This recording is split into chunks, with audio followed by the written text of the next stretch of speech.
It was a gentle spring morning in the quiet town of Maplefield. The sun had just begun to warm the rooftops, and a soft breeze moved through the trees like a whisper. 7-year-old Alina Khan sat on the front porch of her family's modest home, swinging her legs and humming a tune she'd heard in school. Her hair was still messy from sleep, and her socks didn't match, but her smile was wide and curious. As always, she had always been a curious child, the kind who noticed small things others missed. A bird's nest tucked beneath a gutter, a squirrel balancing on a wire, the way morning light spilled across the sidewalk in little golden patches. That morning, her attention locked onto something small and fluttering, a bright yellow butterfly drifting across the garden. Alina gasped softly. "Pretty," she whispered to herself. She stood up slowly, careful not to scare it. With the kind of excitement only a child can feel, she followed the butterfly across the lawn. It danced from flower to flower, teasing her gently, always just a few feet ahead. In the kitchen, her mother, Samina, was pouring tea and calling out, "Alina, come inside. Breakfast is ready." But Alina didn't hear, or maybe she did, and just didn't care. Her eyes were locked on the butterfly, and her feet carried her farther than she usually went. Past the flower beds, past the garden hose, past the old wooden fence that separated their yard from the dirt road beyond. The butterfly floated upward again. Gliding through a gap in the fence, Alina hesitated. She'd never gone beyond the fence alone. But the butterfly looked so magical, like a tiny piece of sunshine on wings. "I'll just go a little more," she whispered. She slipped through the fence. On the other side was a narrow road, not very busy, but not completely quiet either. Delivery trucks, motorbikes, and the occasional car passed through on their way to the main street. Alina didn't think about that. All she saw was the butterfly, now gently descending near the edge of the road. That she tiptoed closer. Just a few more steps, that's when it happened. A distant engine, the faint roar of tires speeding on loose gravel, and then a rusty blue van came tearing around the corner, moving too fast. Its driver not expecting anyone to be near the road, especially not a tiny girl chasing a butterfly. Alina froze. The butterfly flew upward, and then, like lightning from the grass, a blur of brown fur shot across the scene. A loud bark shattered the stillness. The sound was sharp, urgent, and almost fierce. A dog, medium-sized, strong-bodied, with fur matted from dirt and wind, charged in from the side of the road. He didn't hesitate, didn't bark twice. He sprinted straight toward Alina and threw himself between her and the incoming van. The driver slammed the brakes. Tires squealed. Alina stumbled backward and fell on the grassy patch beside the road. The van came to a shaky stop just feet away. Dust filled the air. A silence followed that felt too loud. Alina sat up slowly, her eyes wide in confusion and fear. The dog turned and looked at her, tail down, ears alert, chest rising fast. He didn't move toward her. He simply stood guard, as if daring anyone else to try and come closer. At that moment, Alina's mother burst through the gate, shouting her name. She stopped dead in her tracks when she saw the scene. Her daughter, inches from the road, Aven frozen in place, and a stray dog standing protectively between them. Alina blinked, then whispered, "Mama."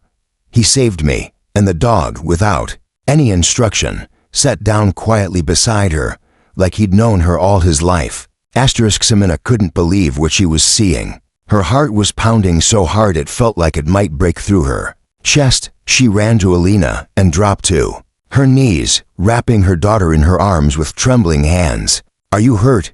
Are you okay?" she asked over and over. Alina shook her head. "I'm okay, Mama. He saved me." Samina glanced up, and there he was, the dog. He wasn't barking anymore. He wasn't even growling. He just sat there beside Alina like a soldier guarding a queen.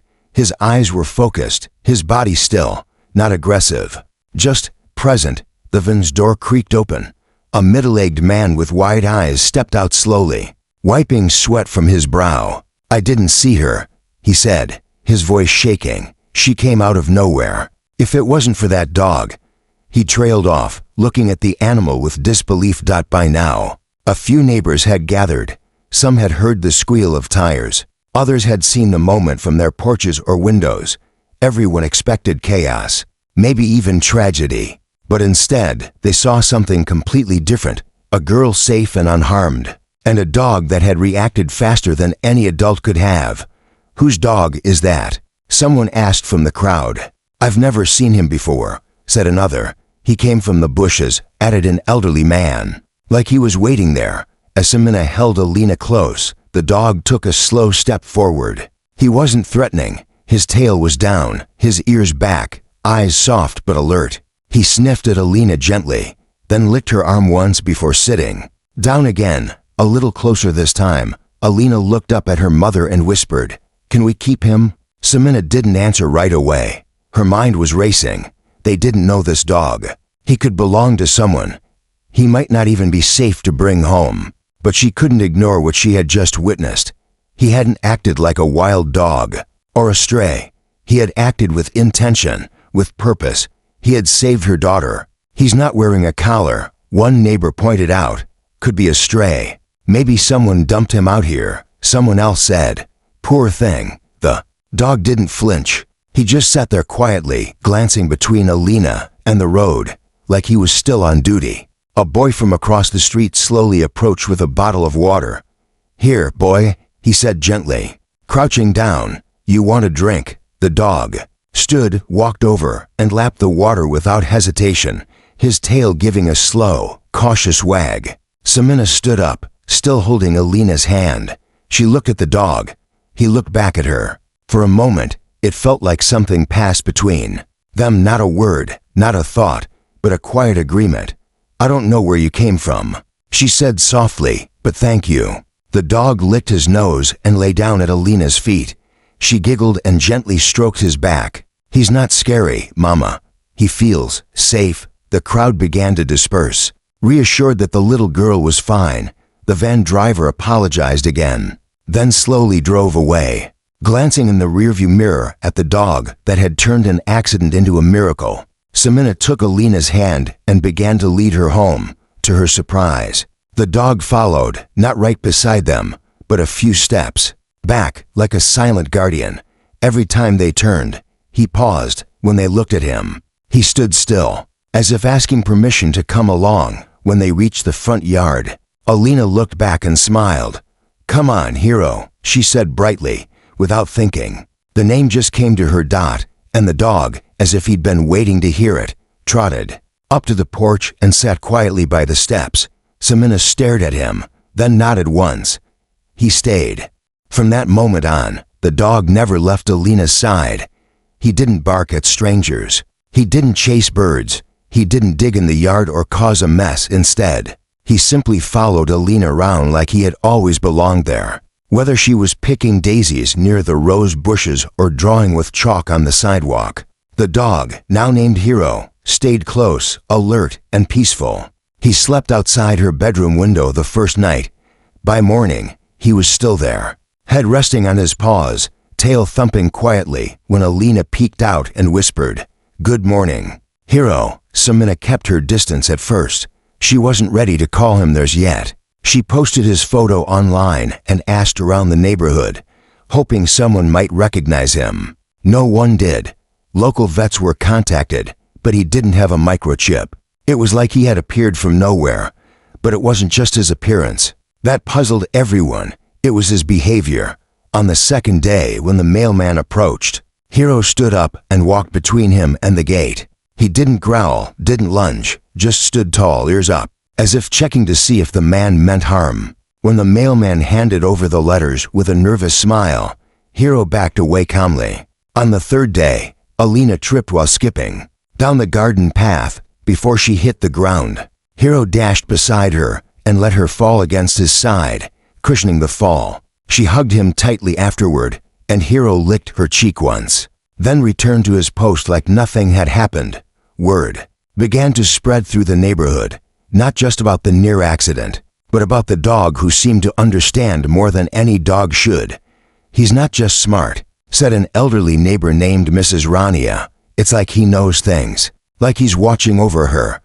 By the end of the week, Hero had settled into a silent rhythm. He didn't beg for food, but Samina began setting out bowls for him anyway.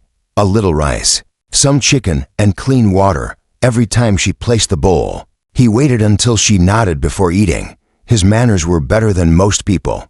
One evening, as the sun dipped low behind the trees, Samina watched from the kitchen window as Alina drew little hearts in the dirt with a stick. Hiro sat beside her, unmoving, his eyes scanning the street slowly, like a guard on patrol. She sighed. "I don't know who trained you," she said softly through the glass, "but you act like she's your whole world." That night, Samina sat with her husband, Imran, and brought up the idea of keeping Hiro permanently. "He's gentle," she said, "protective. I've never seen anything like it." Imran nodded. "She's already attached. And honestly, I feel better knowing he's watching over her." They agreed to wait a few more days, just in case someone came forward to claim him. But deep down, Samina knew the truth. Hiro wasn't lost. He was found. By them, and maybe by fate. The next morning, something unusual happened. Samina stepped outside to water the plants and noticed Hiro was not at his usual spot. The porch was empty, so was the yard. "Hiro," she called, confused. Alina stepped out behind her, rubbing her eyes. "Where is he?" They searched the property. No sign, no tracks, just silence. Worry crept in. After everything, had he just left? But just as they reached the gate, they saw him trotting back from the opposite direction, carrying something in his mouth. A small red slipper. Alina gasped. "That's mine. I lost it last week." He dropped it gently at her feet, then sat back down and wagged his tail slowly, almost like he was proud of his discovery. Samina stared in disbelief. "You were looking for her slipper?" Hiro blinked up at her, calm and collected. Whatever he was astray or not, trained or not, one thing was now certain. He wasn't just a pet. He was family. Days passed, and Hiro's place in the Khan household felt more permanent with each sunrise. He didn't sleep under the stars anymore. Samina had finally laid down a clean rug for him on the front porch, and Imran built a shaded shelter beside the house. But Hiro rarely used it. His favorite spot was still outside Alina's window, where he kept a quiet, steady watch over her dreams. Everyone admired how calm and well-behaved he was. He never barked at the wrong time, never growled, and never once tried to sneak into the house. Even when the door was left open, he seemed to understand the boundaries, and more than that, he respected them. But as his bond with the family deepened, so did the questions. One afternoon, Samina visited the local animal shelter with a printed photo of Hiro. She showed it to the staff, hopeful someone might recognize him. A young woman at the desk studied the image closely, then shook her head. "He doesn't have a tag?" she asked. "No," Samina replied. "No collar either, and no chip." The shelter worker frowned thoughtfully. "That's rare. Most abandoned dogs we see are scared, anxious, they act out. But the way you describe him, it's like he's trained and bonded, but not to you originally." Samina nodded slowly. "That's exactly what it feels like he belonged to someone before, and now he's just doing what he was taught, protecting, watching." They ran Hiro's photo through the lost and found dog records. Nothing matched, no recent reports, no missing dog fitting his description. It was as if he had walked into their lives from thin air. Back home, Alina was drawing pictures of Hiro with crayons. She had filled an entire notebook with little scenes. Hiro playing in the garden, Hiro chasing butterflies, Hiro sitting like a king under the tree. She added a new one now, Hiro holding her lost slipper in his mouth, tail wagging. "Mama," she asked without looking up, "do you think Hiro had a little girl before me?" Samina paused. "Why do you ask, sweetheart?" Alina bit her lip. "Sometimes I feel like he already knows how to love someone my size, like he's done it before." It was a simple observation, but it stayed with Samina all evening. That night, she watched as Hiro stood beside Alina while she brushed her teeth outside under the moonlight. A family ritual during summer. He didn't look restless or confused. He wasn't lost. He was present, like a soldier on duty. But who had trained him? Who had loved him first? The next morning, a man from the streets away knocked on their door. He had heard about the dog, who saved a girl and came to see him for himself. Hiro was lying in the yard, sun on his fur, eyes half closed. When the man approached, Hiro stood, stretched, and gave a small tail wag, polite, but not familiar. Nope, the man said after a moment, not mine. Thought he looked like one we used to see near the park. But that dog was older, slower. Word had gotten out. A few more people came over the next couple of days, hoping Hiro was their long-lost pet. Each time, Hiro was polite, calm, but he showed no signs of recognition, no sudden excitement, no spark of memory. He never pulled toward anyone. He never barked in joy. It was clear. He wasn't waiting to go back. He had already chosen where he belonged now. Still, the mystery hung in the air. Who had raised him to be so devoted? And why had he appeared just in time to save a child he'd never met? No one could answer that. Not yet, but something was coming. Something that would soon shine a light on Hiro's past and leave the entire neighborhood speechless. It started with a single photo. One quiet afternoon, Alina sat in the garden while Hiro rested nearby under the tree. She held a piece of bread in one hand and a marker in the other, doodling flowers on her paper plate. Hiro lifted his head, watched her for a moment, then gently placed his paw on her knee. It was a small gesture, calm and natural, but something about it was striking. Samina happened to be watching from the kitchen window. The way Hiro looked at Alina, the silent connection between them, it touched her. She grabbed her phone and snapped a photo. No filters, no edits. Just a little girl and a dog who looked like he would guard her with his life. She posted it on her personal social media account with a short caption. He came out of nowhere and saved her. Now he never leaves her side. She didn't expect much. Maybe a few friends would like it. A couple of neighbors might share it. By morning, it had been shared over 4,000 times. By noon, it had reached a local news outlet. By evening, it was on 3 national dog rescue pages. People were drawn in by the image. The calm loyalty in Hiro's eyes, the innocence of Alina's smile, the gentle way his paw rested on her leg like he was claiming her as his own. Within 2 days, the story was everywhere. Bloggers wrote about it. Reporters called the cans asking for interviews. A small team even showed up from a regional news channel to film a short segment. Alina giggled in front of the camera, holding Hiro's face in her hands. "He's my best friend," she said cheerfully. "He saved me. I think he's magic." Samina watched from the side, a mix of pride and caution swirling inside her. She wasn't one for the spotlight, but she knew the story touched hearts. For a reason, that night, they sat together watching their own family appear on television. Imran shook his head in disbelief. "We've gone viral." Samina smiled softly. "Hiro did. We're just the people lucky enough to know him." But fame brought more than just admiration. On the 3rd day after the segment aired, they received a message through the news station that it was from a woman named Nadia Sharif. She lived in a nearby district and claimed to recognize the dog.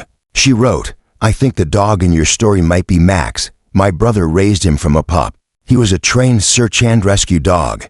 He went missing last year in a landslide accident." Samina read the message twice before calling Imran over. Could it be true? Could Hiro or Max have come from a background of bravery? They contacted Nadia immediately, and she agreed to visit the next morning. When she arrived, she was quiet. In her hand was an old photo, slightly worn, folded down the middle. It showed a younger version of Hiro beside a man in a red jacket, both standing proudly on a rocky cliff. The man was beaming, and Hiro, or Max, had the same steady eyes, the same posture, the same unshakable presence. Nadia crouched beside Hiro slowly. "Max," she whispered. Hiro tilted his head. He blinked. He sniffed her hand, but he didn't jump. He didn't cry. He didn't move closer. "I think he remembers me," she said with a soft smile. But his eyes, they're looking for someone else now. She stood and looked at Alina. "He's chosen your daughter." Samina felt her throat tighten. Then, who was the man in the picture? Nadia looked down at the photo, her voice quiet. "My brother. He died in the landslide while helping search for missing hikers. Max disappeared that same day. We never found him." Everyone went silent. Hiro, Max, walked over to Alina and sat beside her once more. And at that moment, It all made sense. He had lost someone, and now he had found someone to protect again. The revelation about Hiro's past left the guns stunned.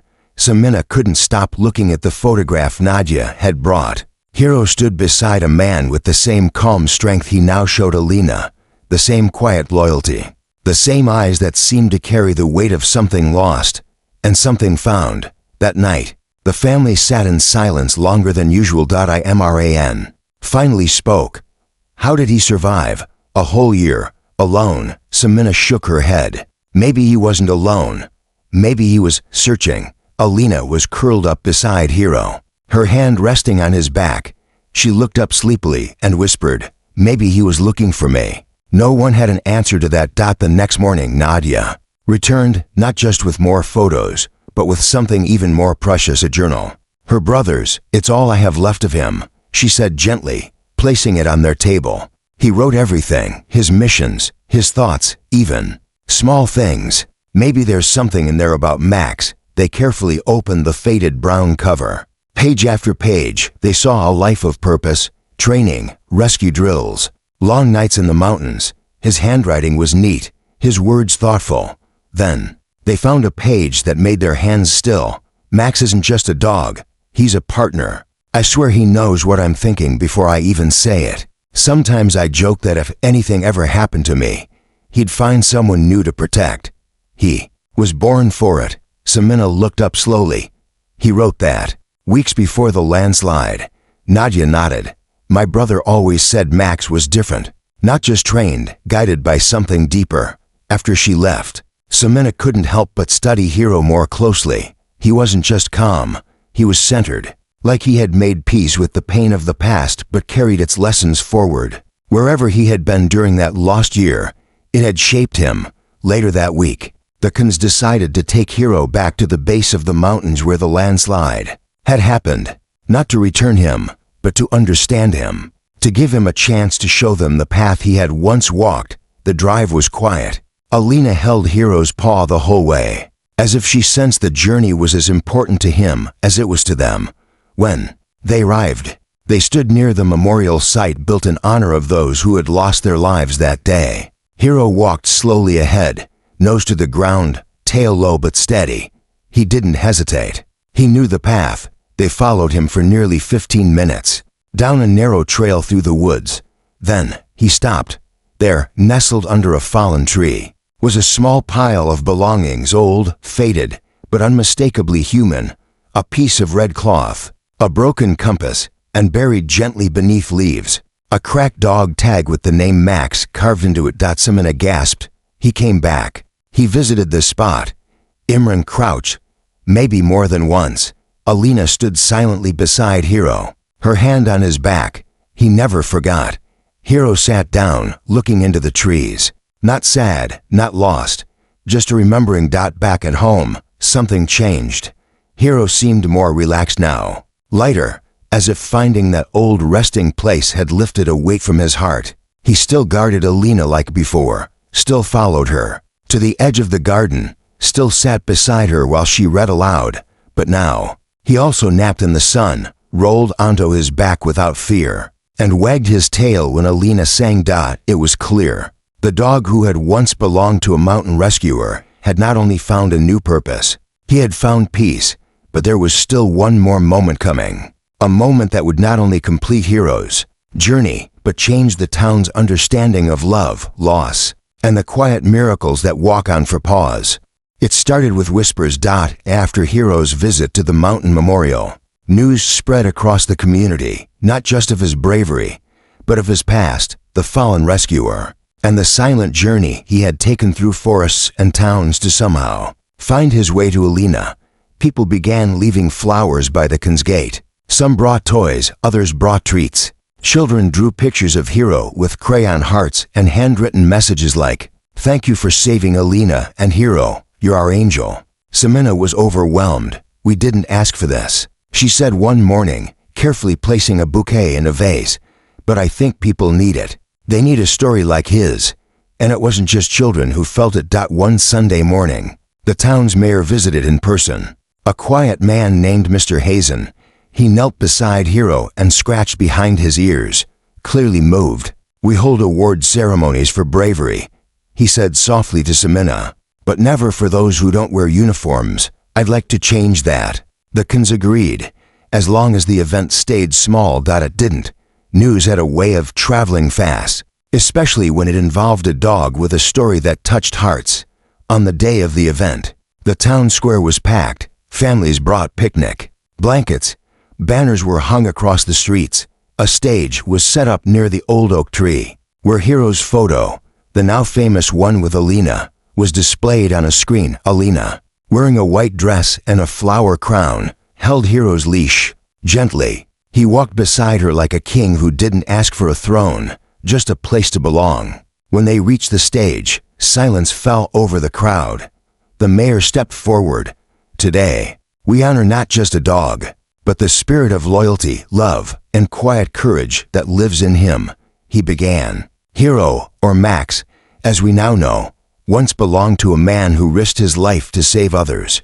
After losing him, this dog walked through pain and distance, through fear and hunger, and found his way to a little girl who needed protecting. He chose to love again. Tears shimmered in many eyes. "Hiro," the mayor continued, "this town is safer, warmer, and better because you are in it." A plaque was presented, engraved with the words, "To Hiro, for guarding our hearts as much as our streets." Alina beamed as she helped place the ribboned medal around his neck. Hiro stood tall, then turned his head and gently licked her cheek, a simple, quiet thanks. What happened next took everyone by surprise. One by one, people began stepping forward, not to speak, but to sit quietly by Hiro. A grieving mother who had lost her son in the mountains, a retired fireman, a child who had once been rescued in a flood. They didn't need to say anything. Somehow, they felt understood. Hiro sat calmly through it all, his eyes gentle, his posture steady. He wasn't just a dog anymore. He had become a symbol. That evening, long after the crowd had gone home, Alina curled up beside Hiro under the stars. "Mama," she whispered sleepily, "I think he helped heal more than just me." Samina tucked a blanket around her and nodded. "Yes, darling, he did." Above them, the stars twinkled quietly, and it felt like one soul, long gone, was watching from the sky, proud that his loyal friend had finally found his way back to where he belonged. But Hiro's journey wasn't over just yet. There was still one more moment waiting, a final surprise that would reveal just how far love can reach, and who might still be watching over him after all. The town's celebration had ended, but the quiet magic of Hiro's story continued to ripple through the Khan family and the neighborhood. Life returned to its usual rhythms. Alina played in the garden. Hiro followed her faithfully, and the sun rose and set on a world that suddenly seemed a little kinder. Yet, there was something deeper beneath the surface, something that no one had seen coming. One evening, as the family gathered for dinner, Samina noticed Hiro sitting by the window, staring out into the darkening street with unusual focus.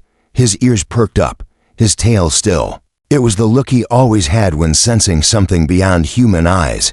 "Do you think he remembers?" Imran asked quietly. "Maybe," Samina replied. "Maybe there's someone else out there, someone waiting." Days passed, and Hiro's restlessness grew.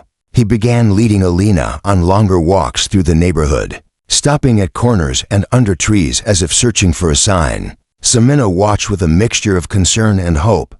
Then, one morning, a letter arrived. It was addressed simply to the Khan family, no return address, and smelled faintly of pine and mountain air. Inside was a note, written in the same neat handwriting as the journal Nadia had shared.